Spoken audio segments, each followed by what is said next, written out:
Hi! This video turned out to be a bit longer than usual, but we had time to finally work on our neglected projects, aka winter projects. Have fun!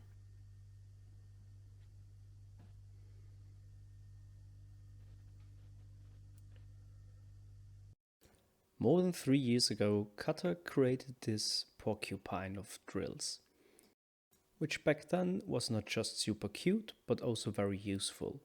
But since then, the amount of drills we have enlarged drastically. So, it's time for a new solution. I'm going to create 2 drawers which will host the drills. These are the side walls for them. Off camera, I cut the 45 degrees angles for the edges or corners and a small groove in the bottom to hold the bottom plate or base plate.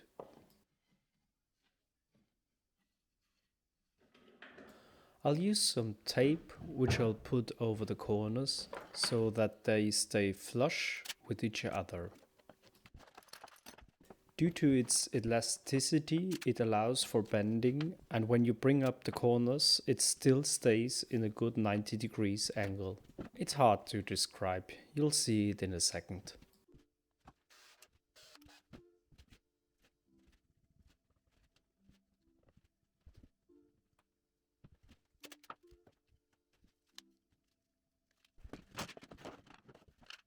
Using the corner joinery, which is in 45 degrees to each other, you cannot use too much pressure from the clamps, otherwise the clamps put the corners out of angle. After the glue was dried, I sanded the surfaces to have an even, nice finish.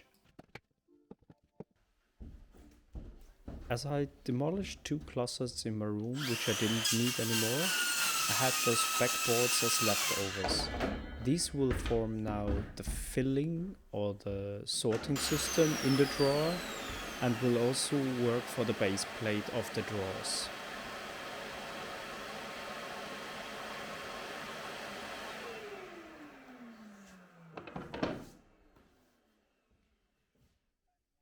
I like to cut the base plate at least in one direction a little bit longer as needed so I can make it a very tight fit. Especially with materials like these, which are not moving or growing in any directions when they take up moisture. Next is the inlay of the drawer itself. As I didn't have a plan when I started doing this is quite a go along method. So I'm trying to figure out how I can stack them the best possible way. With a lot of the smaller stripes, I'll try to keep this sorting system then in place and create another grid inside of it that holds everything separated.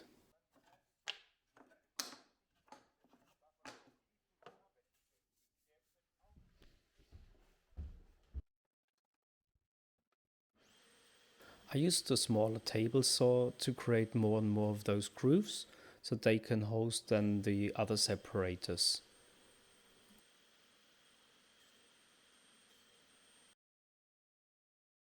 After I was pleased with the test setup, I disassembled everything and tried to keep track in which position they fitted, as some of them I had to custom fit, and used some glue to glue down the bottom layer or board of the drawer. I just hope that this glue will do the job, as the board has some kind of a non-sticky finish, but I guess time will tell. For now, everything seems fine. Then some clamps, of which you never can have enough, to put some pressure on it, and then I let it rest for a couple of hours next to the heater. After this was dried up, I used some white glue on the inlay and glued it in place, as hopefully this will be quite a permanent solution and none of it has to come out again. At least that's what I'm hoping at this point. Off camera and out of scrap wood, as you can see, I built this housing for the drawers. As I don't want to permanently fix them to the cupboards where I'm gonna put them in, I created this separate housing. It may look a little bit chunky, that's due to the fact that I wanted to be as lightweight as possible, so I'm not adding too much weight to the cupboards which are hanging on the wall there. I had to do some final adjustments, but then I was pretty pleased and it was time to put it into its new place.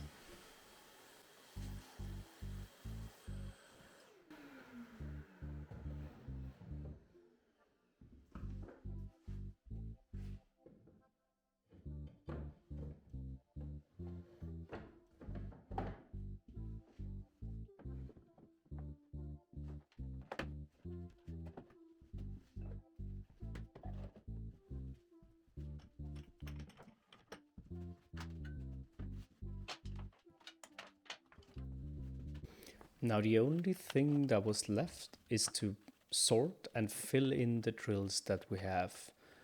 Some of those I don't even know which dimensions they are, as the stamp mark which they had has long weared off, so I had to go through all of them and sort them by size. Turns out we have way more drills than I thought.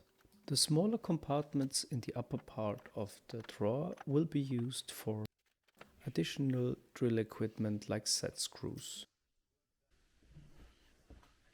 As you may have seen in the last episode, we got some really nice wood which was laying around for a long time from one of our neighbors. I built parts of my door frame and the door leaf out of it. Some of the leftovers that we still have, we want to use for a new project. But first off, I had to sort through all of them, which parts were still usable, as the best parts of wood we have already used for the door project. Fortunately, we still had that very big beam left, which I'm going to cut open as the main beams for the new plant shelf that I'm planning to build out of it. But first, a little bit of a cleanup, as I haven't done this since the last project, and the workshop was a little bit messy. After I ran the whole wood stack through the planer and the thicknesser and cut open the big beam, I started to cut in some grooves which later form the joinery with the cross beams. Here you could see me cleaning out one of those. As I needed 3 of those rack parts which were included in this joinery, there was a lot of joinery to clean up. And if you're wondering, we're going for a half overlapping joinery here again, as this is my go-to joinery for basically everything. And there was actually quite a lot of work to make the joinery properly fit.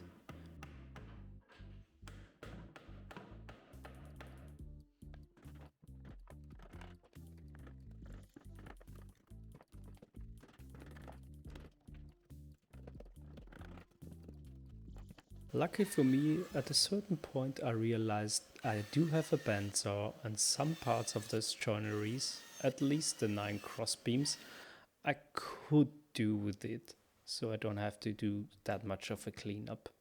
And as always, if you have a tedious task, it's good to share it. Thanks Sarah for helping out.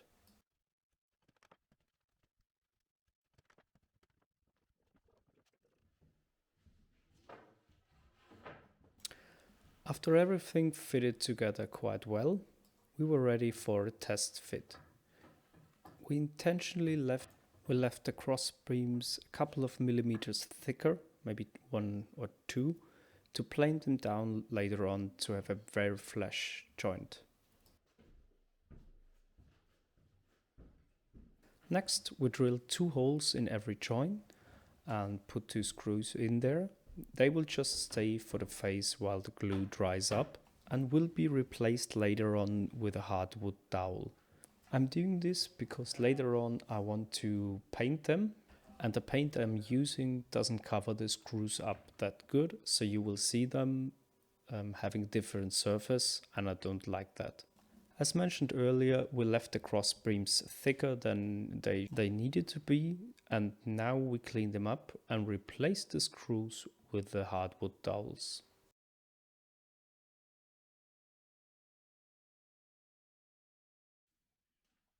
For the next step, which is actually the boards of the carport, we needed some sheeted multiplex boards. As I didn't have enough, we decided to disassemble the old car kitchen. Quite some time ago, me and Kata made a little mobile build-out for the car that you could disassemble into 3 boxes.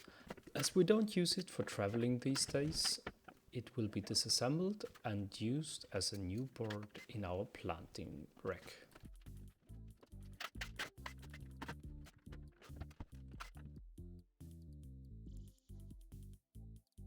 After everything was disassembled, we used our table saw to cut them into 8 cm stripes.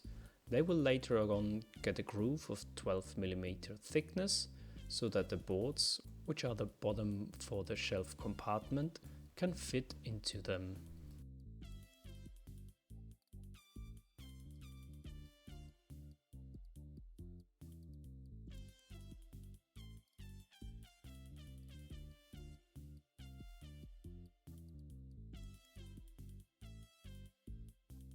While I continued to cut the grooves into those sideboards, Sarah cracked out the middle part of those grooves. Later on, we used a router bit with 8 mm to give the groove a finishing touch.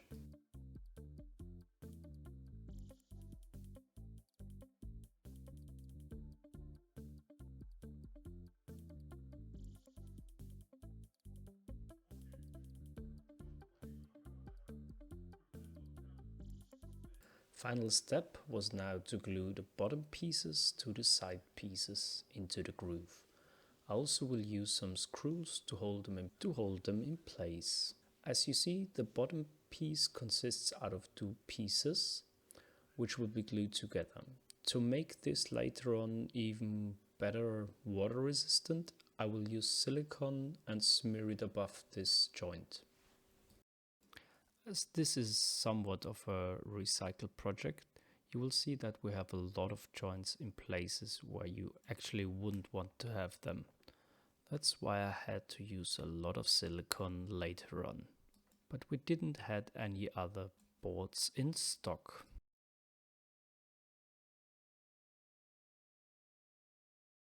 And as those glue-up processes are usually quite stressful, I was very pleased that Sarah could help me out to get it done. And again, I slowly but consistently kicked the camera out of focus of what I'm currently doing. Later on that evening, I got even more help in the workshop and we started painting all the frames that we had glued up before. We will use white paint for the whole rack beside of the boards. My idea behind this is that it will make everything a little bit lighter. Although this is pine wood, which is very light in its color, it doesn't stay that way. And by covering with white paint, I hope to protect it also better from the influences of the water when we are watering the plants and maybe spill some of that. And it also looks nicer. And with so many helpers, we were really fast by finishing all sides, giving them a first paint. In total, I will cover them with 2 paint layers, and in between I will sand them with a 220 sandpaper. But this will happen on the next day. Now it's time for beer.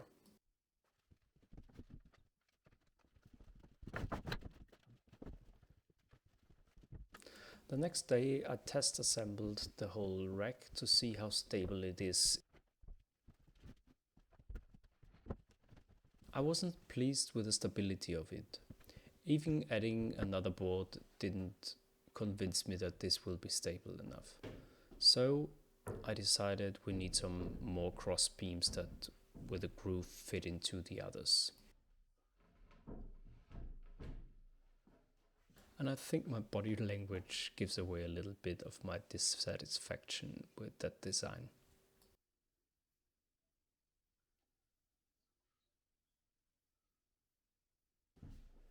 So Kata to the rescue, and we started to cut down some more of the beams that we had. We were really running out of stock now and had to use everything that we could get.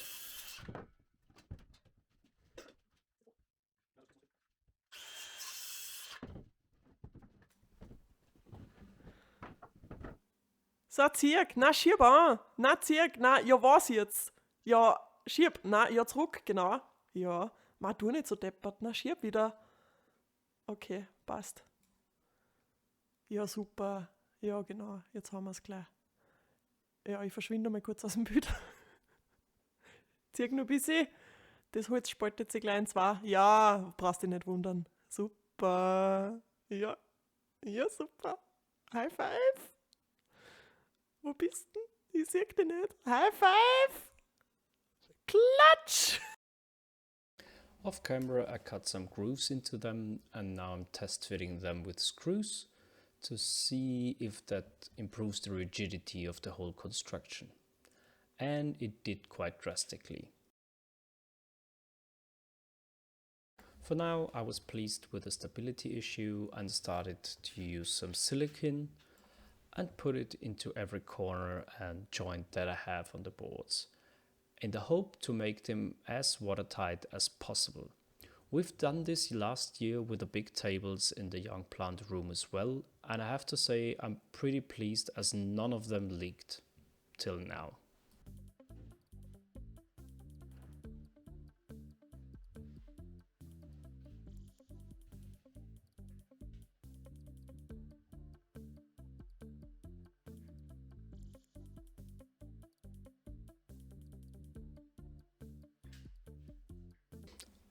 Then I drilled a 20mm hole into them and glued in place a PVC pipe. As those boards will be angled, those pipes will be used for the drainage of the extra water on the boards when we water the plants.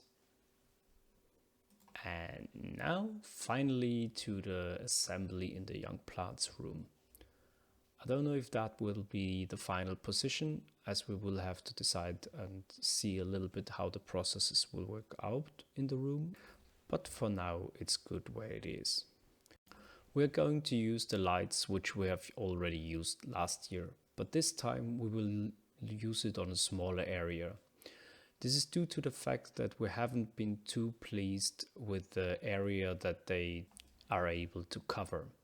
So by reducing the area, we hope that we have better results with them. On the bigger tables, which we intend to keep, we will use different lights. They should be able to cover the whole table, or at least way more area than those lights we built and used last year, which you see now hanging in the shelf. I'm going to improve the cable management in the next couple of weeks, but for now everything is ready for a test run. Just some more cables that I have to connect.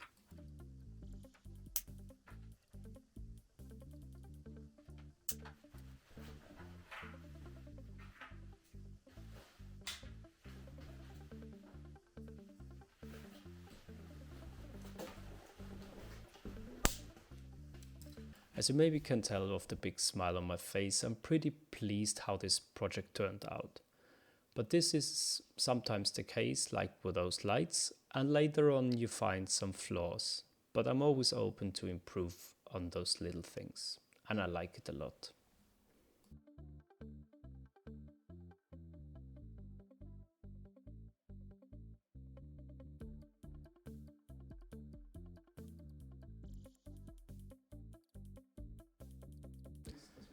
Talking about improvements, our very nice toilet door has no lock and no handle. As it's now winter time and one of those neglected winter projects, where to put it finally on the door, we finally started that project as well. As the door leaf frame is very narrow, we had to improve its thickness a little bit to be able to host a lock in it.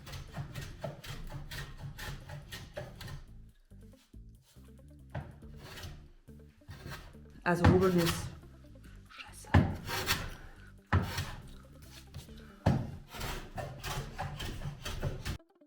As As not everyone is such a big fan of hand tools as I am, we switched to a sander and later on glued that piece into place. Then I drilled a couple of holes next to each other with a Forstner bit in the same thickness as the lock casing.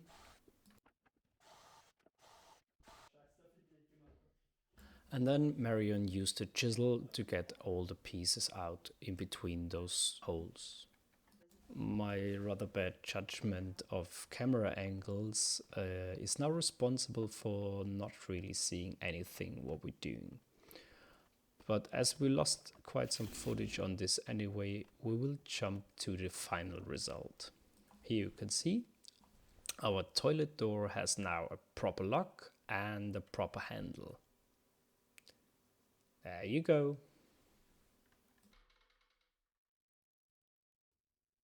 Talking about updates and repairs, our entrance door, the nice folding door, had a problem after a dog broke out one part of the hardware. This was due to the fact that I installed that part of the hardware wrong in the beginning. So we had to generate some kind of a plug where the wood was splintering due to the hardware being bent out of position.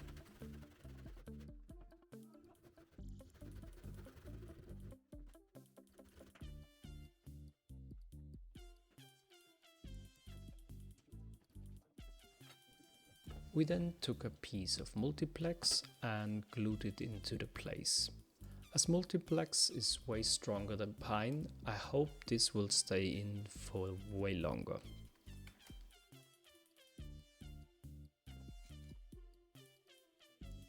After this dried up, Marion used a sander to round over the corners and make it flush in every way.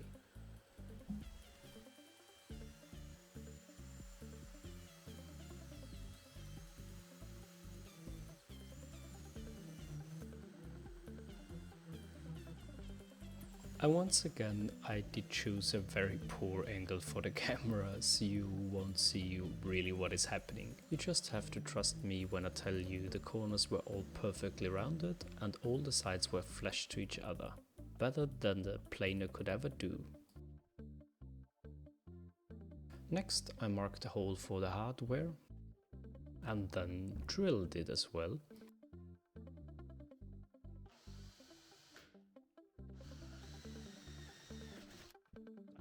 When we put in the hardware, we used a compound glue as well to keep it in place. As the new year has already started, we also started to grow our young plants. We want to do some experiments with peppers and aubergines, how early we can start them here in the region where we live. So stay tuned for the results.